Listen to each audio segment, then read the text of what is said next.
Hello and welcome to the Zotero webinar series through the Graduate Writing Center at Teachers College, Columbia University. If you're joining me for the first time, welcome. If you've been here before, welcome back. My name is Catherine Chang-Stahl. I am a doctoral student and also a consultant at the Graduate Writing Center. So if you're joining this particular webinar, the focus will be on using Zotero for writing and citing. Specifically, you will learn how to set up your preferences to enable Zotero for Cite as you write, which is one of the key functionalities to streamline your academic writing citation process. I will also share with you the add-on for how to use Zotero with Microsoft Word. As part of this webinar, I will also demo for you how to use Zotero with Microsoft Word and Google Docs, sort of modeling for you that citational process. And at the end, I will leave some resources in case you have further questions. So let's begin.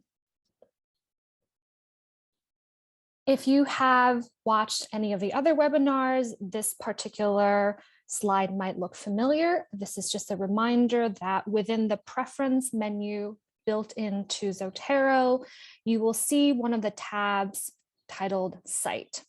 Under this tab, you can specify the citational style that you would like to work with. Again, the unofficial style at Teachers College is APA 7th edition, which you see right there within the list. If you are using Zotero for a manuscript to submit to a journal or for a book, there might be other styles that you need, such as Chicago Manual, or perhaps American Chemical Society, who knows. So if there's a style on there that you are interested in that's not available, there is the option to get additional styles. But for this particular webinar, I'll be using APA style 7th edition. Within the Cite tab, you'll notice two subtabs. So the one to the right is called Word Processor. In an earlier webinar, I already showed you how to install this. So for this particular webinar, I'm assuming that you already have the add-in installed. If you don't have it yet, then you just want to make sure that you go into your preferences, click on the Install Microsoft Word add-in to ensure that you have the Zotero add-in built into Microsoft Word if Microsoft Word is your main program for working on writing. There is also a little checkbox option there to use a classic add citation dialog. For this webinar, I will leave that unchecked in order to use something called the red bar, which you will see in just one moment. All right, so having set up the preferences, I'm now going to kind of tour you through what it looks like to use Zotero, beginning with Microsoft Word and then continuing on with Google Docs.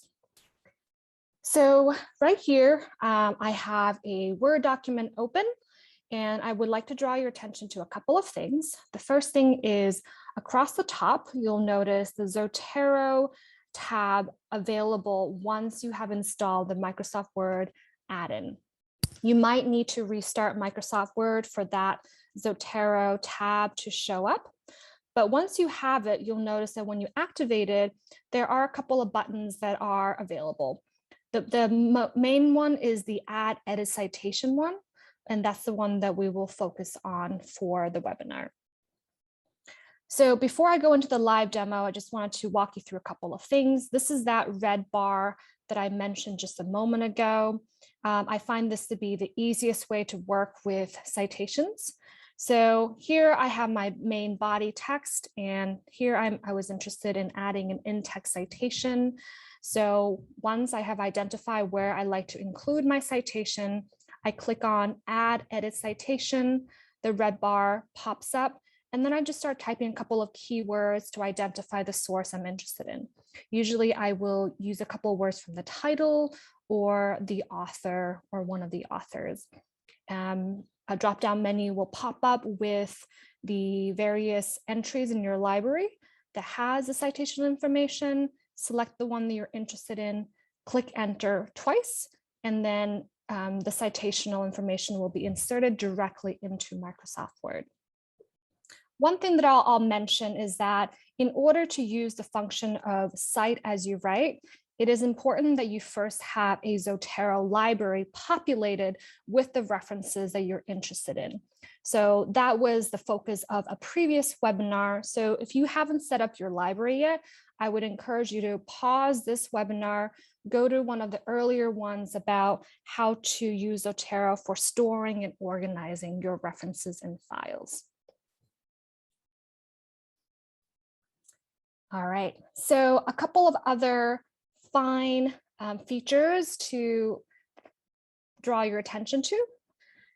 Here again, you see that red bar. Here I am using a citation with a page number. So you use page numbers anytime that you are citing verbatim. So you are taking a direct quote from the source. So within Zotero, one of the beautiful things is that you can identify the page number. But let's say you're not interested in the page number, but you're actually interested in the paragraph number for, let's say, a web source. Zotero has the option for you to select paragraph number in addition to page number. So the way to get this drop-down menu is to click on the citation information itself, and this little window will pop up. All right, so that was using Zotero with Microsoft Word. Here, I'm just giving you an overview of how to use Zotero with Google Docs. So that is one of the advantages of Zotero, which I'm fairly sure that with Mendeley, there is currently not yet a function for you to use Mendeley with Google Docs. So the great thing about Zotero is that if you have a Zotero browser connector already installed. Again, this is something that was covered in a previous webinar. So if you're not sure what I'm talking about, you might want to pause this webinar and return here after you've visited one of the earlier webinars. So once you have your Zotero browser connector installed, you simply open Google Docs through that browser. And if you do so, you will see within Google Doc that Zotero tab built in. So if you don't see that Zotero tab, it's an indicator that you don't have the connector installed. So you should do that prior to using Google Docs with Zotero. So you'll notice that the setup is very similar to what you would see in Microsoft Word.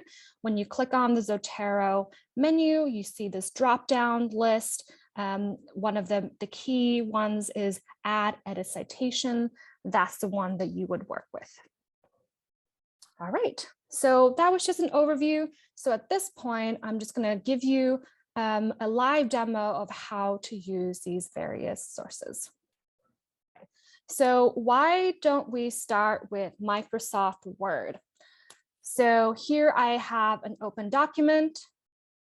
And as you can see, I have clicked on Zotero at the top, and it gives me the function to add edit citation. So let's say that I am typing some main text, and here I like to paraphrase an idea, at which point I should use an in-text citation. You'll notice here that the red bar shows up as soon as I click on add edit citation. Let's say that this source is coming from Haney Yoon. So I just type in a couple of words. You'll notice that within my library, I have several sources from the author Haney Yoon. So let's say this is the one I'm interested in. I hit enter, and there it gets inserted. So let's say that now I continue on, and this time I'm using a direct quote. So anytime that I'm quoting verbatim, I need to include an in-text citation, but in addition, I need to specify the page number where that quote is coming from. So once again, I click add edit citation, the red bar. Let's say this one is from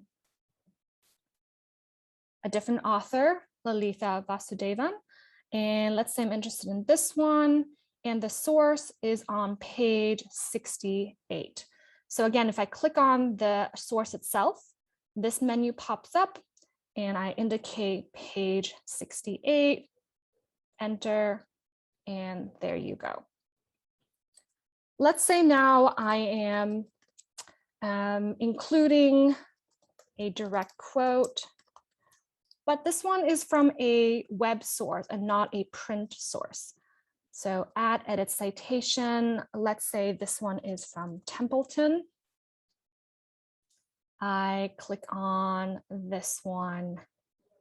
Let's use this one. And here, because it's a web source, let's say there's no page number, but instead there's a paragraph number. So I can select paragraph from the drop-down menu. And let's say this is paragraph 5, hit enter twice, and there you go. So see how Zotero will format your in-text citation based on the style you have selected. And by default, my style is APA 7th edition because that's how I set up my preferences. All right. I'm going to show you one more thing. So sometimes instead of a parenthetical in-text citation. So all of these are parenthetical in-text citations because the citation information is within parentheses. Sometimes I will use a narrative in-text citation. A narrative in-text citation is when part of the citational information is part of the narrative writing. So an example of that would be, let's say that I say, scholar Nancy Lesko argues that. So see how part of the citational information, the author's last name, is part of the narrative. In this case, my citational information will not be in this parenthetical form because I don't want to repeat the name. So here, all I need is just the year. So the way to do so is to, again, add edit citation. The red bar pops up. I'm going to type in Lesko. And this time I'm interested in, let's say, this book, but I don't want Lesko to appear twice because I'm working with a narrative in-text citation. So if I click on that, there is the option to suppress author. So I'm going to check that box, click enter, and voila, what you'll see is just the year being inserted, not the actual name. All right, so that's basically using cite as you write with Microsoft Word. So let's move on and just show parts of that with Google Docs.